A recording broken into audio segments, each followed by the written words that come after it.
Hello mga kaloys! Good morning! Kahapon ay nagpunta ako sa LTO Bacoor kasi malapit na mag-expire ang aking driver's license. Ang first step for renewal ay dito sa medical clinic. Inabot ako dito ng 1 hour. Imagine, ang tagal-tagal ng service ngayon dito sa LTO.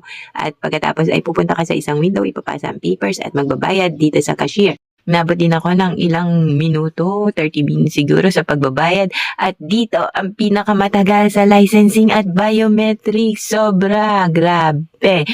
Inabot ako dito ng 4 na oras yata. Kaya naman gutom na gutom ako kasi hindi ako nag-lunch. Although kumain ako ng konting crackers at may nagbenta ng apple doon. Bumili na rin ako. Kaya naman nagutom ako ng gusto.